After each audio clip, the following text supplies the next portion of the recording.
ये वीडियो उनके लिए बहुत ही इंपॉर्टेंट होने वाली है जिनको प्रॉब्लम होती है काउंटेबल और अनकाउंटेबल नाउन में, ठीक है। इन अनकाउंटेबल और काउंटेबल नाउन में ये डिफिनेशन जो हम पढ़ते हैं, डिफिनेशन अगर हमारा क्लियर रहे तो उसको रटते हैं। सबसे बड़ी समस्या है कि हम उसको रट लेते हैं, तो रटना नहीं है, ठीक है, उसको समझना है। जैसे हर एक टॉपिक सारी चीज देखिए, जो कहता हो कि इसको आप रट लीजिए, तो रटना बिल्कुल छोड़ दीजिए आप, कि रटना छोड़ दीजिए, इसको समझना सीखिए कि हम इसको समझ जाएंगे अगर समझी हुई चीजें। अब देखिए, लिखने को तो फेयर में तो सारी चीजें बनाए रहते हैं, लेकिन क्या वास्तव में आज तक याद रहा? सब नहीं याद रहा। याद सिर्फ वही है जिस चीज के बारे में आपको समझ आ गई, यानी आप जिस चीज को समझ लिए वो चीजें आपको याद होंगी, तो समझने की कोशिश करेंगे, ठीक है। तो देखिए, काउंटेबल नाउन की बात करते हैं। काउंटेबल होता क्या है? हम पढ़ते हैं कि जिन वस्तुओं को गिन सके उन्हें हम क्या कहते हैं? काउंटेबल कहते हैं। और जिन्हें ना गिना जा सके उन्हें क्या कहते हैं? अनकाउंटेबल कहते हैं। जबकि ये सरासर गलत है, ये 100% गलत है, ऐसा नहीं कह सकते आप, ये बिल्कुल गलत है। ये डिफिनेशन अगर आप याद रखते हैं तो इस डिफिनेशन को छोड़ दीजिए, आज ही छोड़ दीजिए, दिमाग से निकाल दीजिए। डिफिनेशन ये नहीं है, डिफिनेशन ये होता है, देखिए, जिन वस्तुओं का प्रयोग हम डेली लाइफ में गिन कर करते हैं, गिनती के माध्यम से करते हैं, गिनती के माध्यम से, यानी जिनकी गणना हम गिन कर करते हो, उन सभी वस्तुओं को हम क्या करते हैं? काउंटेबल नाउन में पढ़ते हैं। और जिन वस्तुओं की गणना करने के लिए हमें माप तौल की जरूरत होती है, माप तौल की जरूरत होती है, यानी अब थोड़ा सा गणित की भाषा में आ जाते हैं, ठीक है, गणित की भाषा में समझते हैं। जिन वस्तुओं की गणना के लिए सिर्फ पूर्णांकों का प्रयोग किया जाता हो, सिर्फ पूर्णांक का प्रयोग किया जाता हो, ठीक है, उन वस्तुओं को काउंटेबल नाउन में हम लेकर के चलते हैं। और जिन वस्तुओं का प्रयोग या जिन वस्तुओं की गणना करने के लिए आप काउंटेबल और रेशनल नंबर इंटीजर और रेशनल नंबर दोनों का यूज करते हो। जैसे मान लिया अब दो कैटेगरीज है हमारी, काउंटेबल और अनकाउंटेबल की। अभी बात करें अगर काउंटेबल और अनकाउंटेबल की, तो काउंटेबल नाउन जो हमारा है, अभी बोला था है पोटैटो जो हमारा है ना, पोटैटो को कहाँ पढ़ते हैं आप? अनकाउंटेबल पढ़ते हैं। तो क्या आपको पोटैटो दे दिया जाए तो गिन नहीं सकते हैं क्या? गिन सकते हैं, लेकिन फिर भी उसको कहाँ पढ़ते हैं? अनकाउंटेबल नाउन में।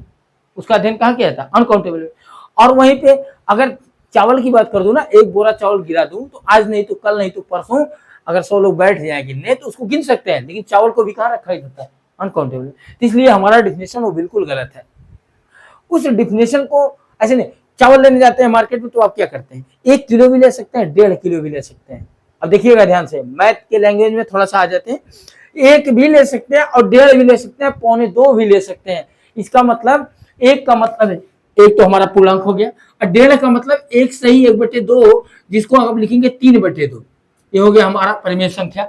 अब 1.25 की बात करें, 1.25 की बात करें तो 1 सही 3/4, ये 1.25 हो गया। इसका मतलब ये हो गया आपका, ये हो गया 7/4, ये 1.25 हो गया। और ये हमारा कितना हो गया? 1.5 हो गया। और ये क्या हो गया? 1। चावल को आप इसमें से किसी डिजिट में भी खरीद सकते हैं। ध्यान से देखिए, चावल आप लेना चाहते हैं, चावल दाल आलू ऐसे आप खरीद सकते हैं। लेकिन अगर आपके घर में सदस्यों को गिनने को कह दिया जाए, सदस्य, तो आपके घर में कोई बड़ा हो कोई छोटा हो, और कोई मान लीजिए थोड़ा 20 वाले साइड, तो आप इनको तो 1 2 3 4 5 ऐसे ही गिनेंगे, ऐसे ही गिनने जाएंगे। और इसी तरह से अगर आप दुकान पे जाए किसी और कलम खरीदने जाए, तो ये नहीं कहेगा, आप यहाँ पे कलम खरीदने जाते हैं तो कलम पे ये थोड़ी कहेंगे कि वहां पे हमको 1.5 कलम दे दो, 2 कलम दो, 1.25 कलम दे दो, 3.5 कलम दे दो, नहीं कह सकते। छोटा कलम लेना होगा तभी आप 1 ही गिनेंगे। अब उसके साथ बड़ा कलम लेना होगा, 1 कलम और लिखेंगे तो 2 कह देंगे।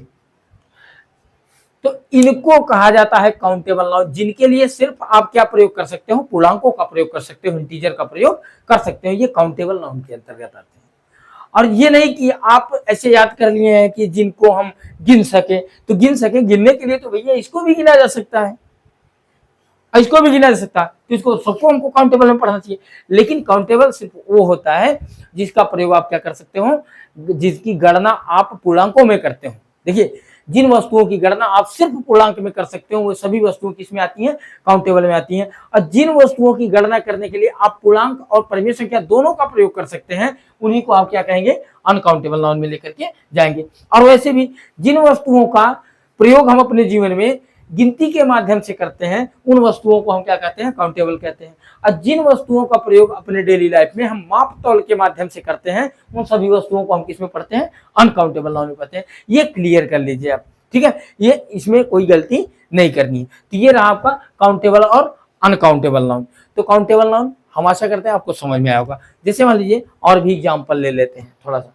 मान लीजिए कमरे में बेंच रखा हुआ है, अब बेंच का किसी का पैर टूटा है, तो आप ये थोड़ी कहेंगे कि वहां पे 1.5 बेंच था, नहीं, आप जब भी कहेंगे वहां पे एक है तो एक कह देंगे, और टूटा रहेगा तभी गिनेंगे तो कहेंगे 2 बेंच था।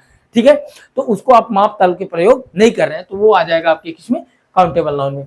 और जो वस्तुएं, अब देखिए अभी चावल लेने जाइए, दाल लेने जाइए, 3 सब वस्तुओं को आप लेने जाएंगे तो ये क्या हो जाएगा आपका, अनकाउंटेबल नाउन। तो ये क्लियर रहा आपका कि काउंटेबल नाउन क्या होता है, जिसको आप प्रयोग आप क्या करते हैं, पूर्णांकों के माध्यम से करते हैं उन्हें काउंटेबल, और जिसका प्रयोग पूर्णांक और परिमेय संख्या दोनों के माध्यम से करते हैं उनको क्या कहते हैं, अनकाउंटेबल नाउन। ठीक है, तो ये रहा आपका डेफिनेशन और इसके कुछ एग्जाम्पल, हम आशा करते हैं समझ में आया होगा।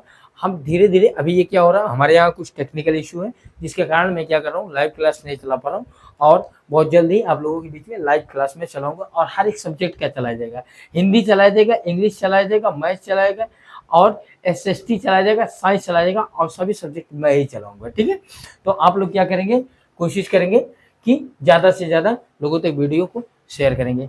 धन्यवाद, थैंक्स फॉर वॉचिंग।